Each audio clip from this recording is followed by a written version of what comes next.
Hello, and welcome to episode 10 of Worldwide Battle Royale. If you didn't see the last episode, then obviously we saw pretty much World War IV. It's pretty clear which side won and which side's lost. But with that, let's get right into episode 10. So, following that World War, all the countries that were allowed to still exist, decided to band together with Australia, who was the last remnant of the Pink Alliance. And so now there's a Pink Alliance here in competition to the Yellow and Red Alliances. So I think we're actually going to zoom in on the Red Alliance, which is between China and Russia. All these other countries are subordinate to one of the two of them. And so China and Russia have different plans for what they want to happen next. What Russia wants to prepare for a war as soon as possible with the Yellow Alliance to get rid of them once and for all and ensure that Russia and potentially also China are hegemonic over the world. Whereas China doesn't want to do that because they won't get anything from that. So instead, China wants to attack the Pink Alliance and specifically the US because they think they can get a lot of land from that. And their allies will also do better. And you wouldn't think this is a big thing, but Russia stages a false flag operation pretending like Croatia attacked Poland, and Poland goes along with this because Poland's pretty much a puppet of Russia. Not like actually, but they're very nice to Russia. And because of this, Croatia gets kicked out of the Yellow Alliance because they believe that this attack was they don't believe that it was a false flag. And the Red Alliance will use this opportunity to invade into Croatia. And Croatia is actually still getting defense funding from the Yellow Alliance, despite this, but obviously it's not going to start like a whole war because they got kicked out of the alliance. And so Croatia is trying their best, but not even Bosnia is like actually helping them. And Russia is very careful not to actually invade. And eventually Croatia just surrenders. And it's divided up between the neighboring red nations. Following this, Bosnia also decides to switch sides because they don't think that being a part of the Yellow Alliance would fare very well for them. But they specifically switch sides to be under Russian influence within the alliance. And so this tension is between Russia and China is really starting to get on China's nerves. China is really not happy with Russia. They feel like Russia got way more land out of the peace deal. They feel like Russia is trying to act like a senior partner, whereas they think they should be the senior partner. And they basically are just not getting along. And at some point, China, and it's basically right after this Croatia thing, and specifically after the Bosnia thing, China will decide to leave this alliance and make their own alliance. And joining China's alliance will be Thailand, Indonesia, Korea, Japan, Afghanistan, Iran, Oman, and Yemen. This is going to make it even harder for Russia to access their colony in Madagascar. But all of a sudden, China is looking like they're going to end up being the stronger of the two factions if Russia and China ever happen to go to war. So China and Russia are like kind of having beef with each other, and the Yellow Alliance is loving this, right? Obviously. And the Yellow Alliance, specifically Gabon, will invade into Russia's puppet state in Tanzania. And the puppet state is trying to stop this, but Russia can't actually fund this colony here because China's not letting them. Ethiopia, or I should specifically say South Ethiopia, is also helping with this. And the two Ethiopias are not allowed to reunite with each other, but they really desperately want to and will probably take an opportunity to at some point. But the Tanzanian puppet government is trying their best to resist, and they just can't. And their people also don't want this, so like the Tanzanian people aren't really letting this happen, and eventually their state will fall. Russia doesn't really want to declare war on the Yellow Alliance or really do anything to stop this, despite the fact that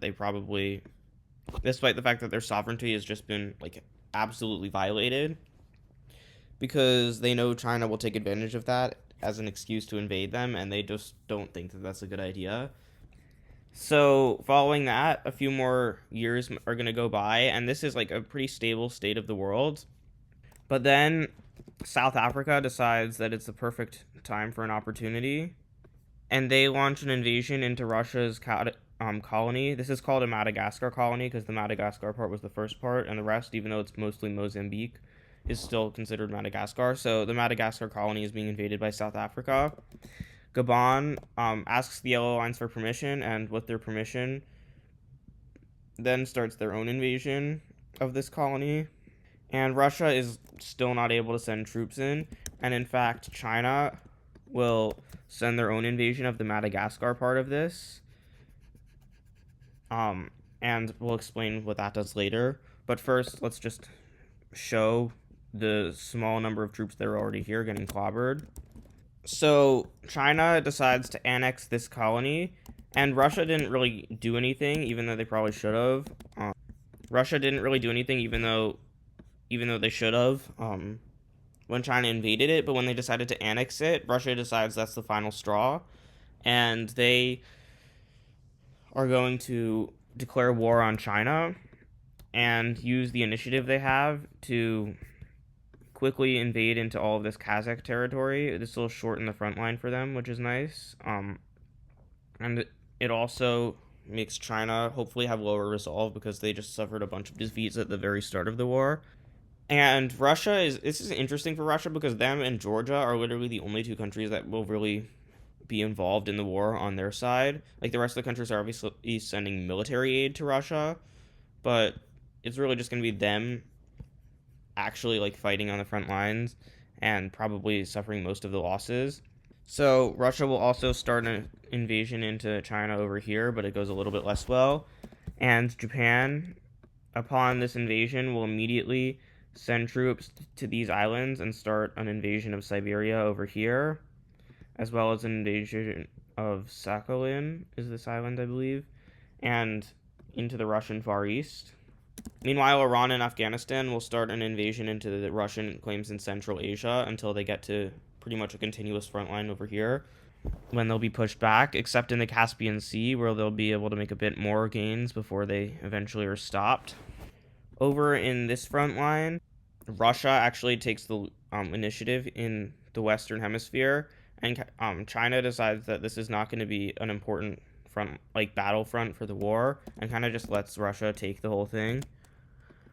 Like, they even pull some defending troops, so Russia takes that as an absolute victory. Like, we literally won that without fighting. But because they didn't fight, China didn't really take any losses on this front, which means they have even more troops to help with this front. Korea will help out an invasion into here that cuts Russia off from their only eastern warm water port that they have. And this is going to be very bad for Russia because it's really hard for them to militarily supply the east. They have to use rail lines, but part of their rail line that usually would get here was taken by China a while ago, and so it was destroyed, which means they have to rebuild a section of rail here or build a section around it if they actually want to supply the east. Russia is struggling to supply the east, and that means that basically Siberia is just going to fall as a bunch of Japanese troops are sent here, and the Siberian people just don't really care, and Russia is just struggling to supply this area, and they kind of decide to let it fall. They think it'll be better for them if they do that.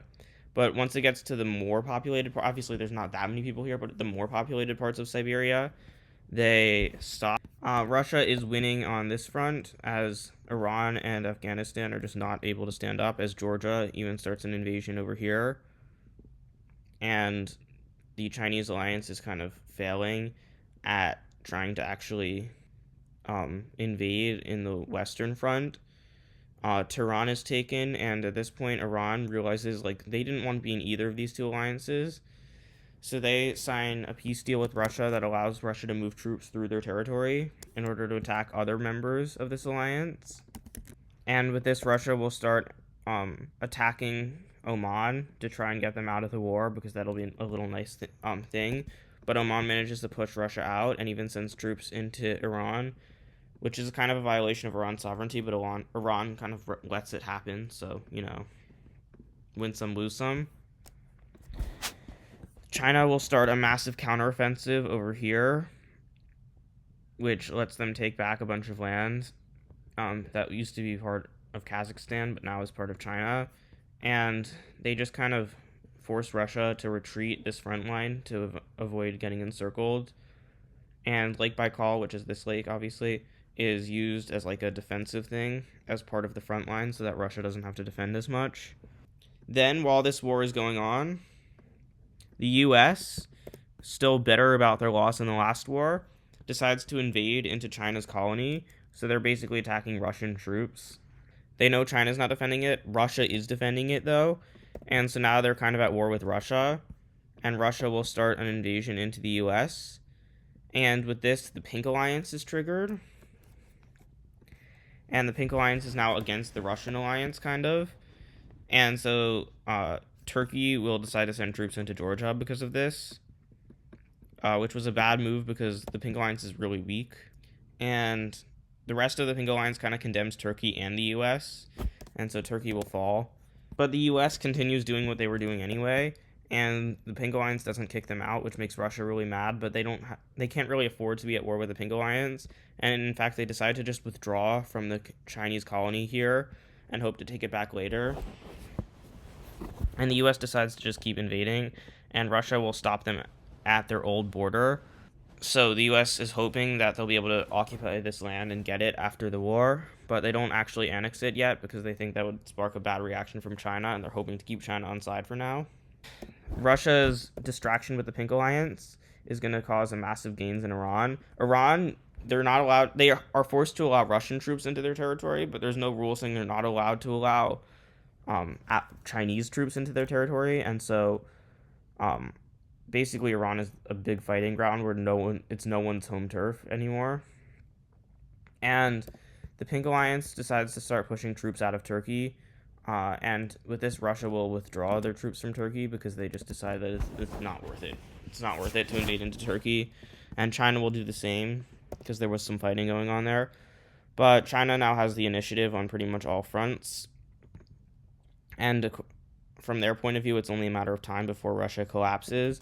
Iran will unsurrender, which is annoying for Russia because they have to withdraw their troops basically as Georgia starts getting invaded into, and Russia is getting invaded into here. A massive naval battle is fought over the Caspian Sea that leads to Russia losing control over pretty much the entire thing.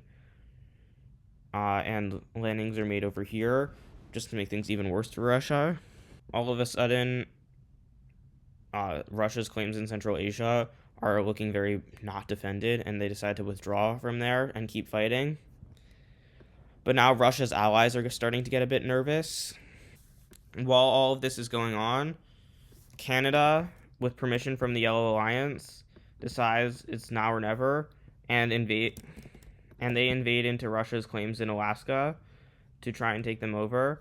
And Russia was not defending this border. They were defending this border, but not this one. This allows the U.S. to make some more gains into Alaska, taking some land. But overall, Russia doesn't even declare war on the Yellow Alliance. Neither do their allies, because they know this is a lost cause. But what happens next is that the Yellow Alliance will continue taking back land from the U.S.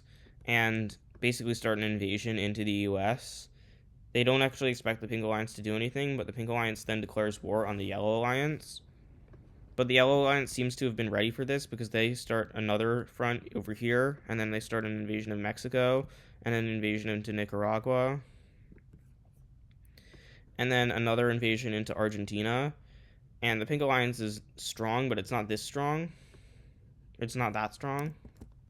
South Africa tries to invade into the Yellow Alliance, and this is going decently well against Gabon. But North Ethiopia is not faring so well, as they pretty much are like obliterated and capitulate almost immediately. South Ethiopia then decides to withdraw from Gabon and start trying to help their brethren, but Gabon chases them all the way back to their capital of Addis Ababa, which is like here-ish. And they are not doing well, as they also capitulate.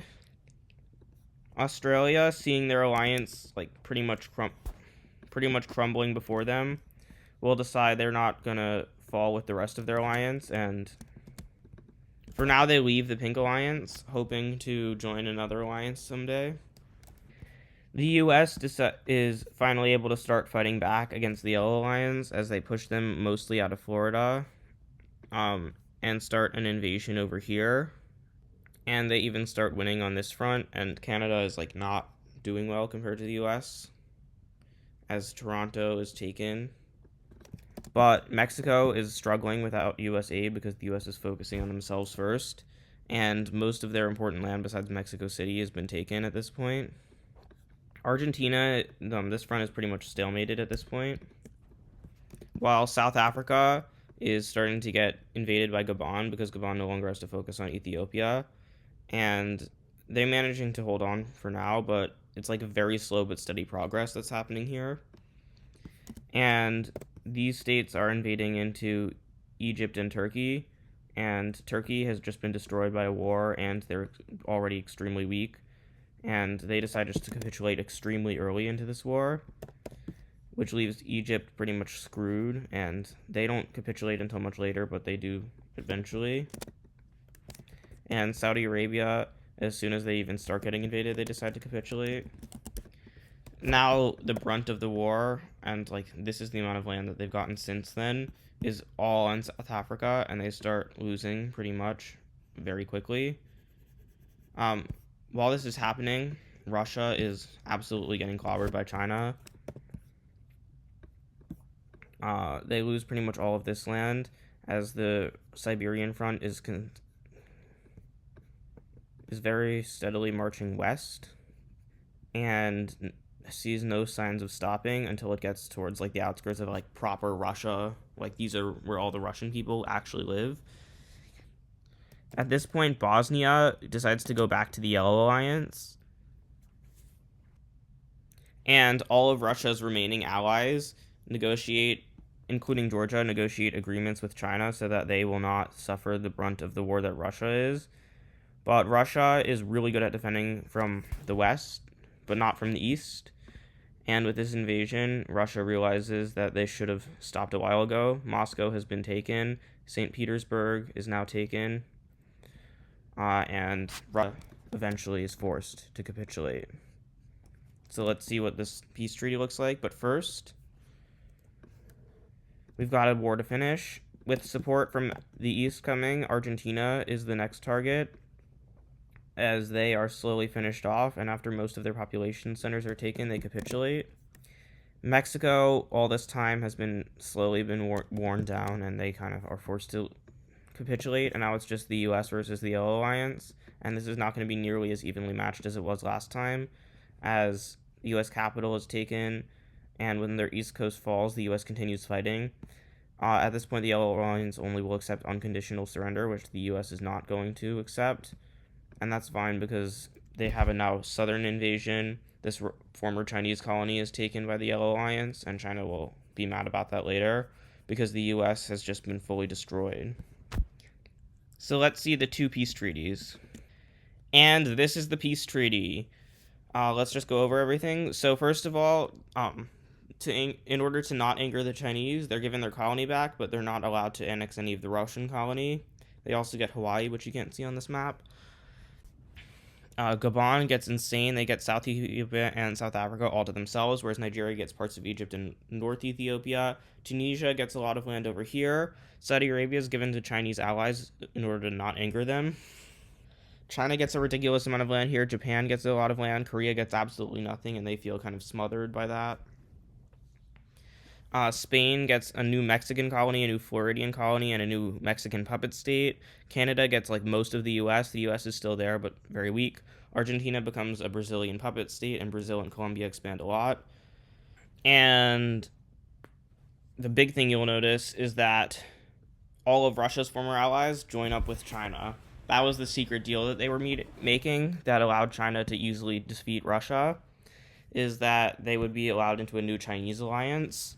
And Poland even gets a Russian puppet state. China gets their own Russian puppet state. And yeah, that's kind of it. One last thing. A few more things are going to happen before this episode ends, though. First of all, Guinea will leave the Yellow Alliance. They think it's a good idea, but the Yellow Alliance will just destroy them out of fear they were going to join the Chinese alliance. The US joins the Chinese alliance. Australia will also join the Chinese alliance. So the Chinese alliance is just getting pretty strong. but the U.S. is probably cooked. Like the Americas are Yellow Alliance territory. China shouldn't be denying that. Then Mali will just the state itself will collapse, and in order to prevent anarchy, their territory is going to be divided up. It's not really an invasion. In fact, the people of Mali are happy about this because it's better than anarchy. Um, so their territory just gets divided up amongst their allies.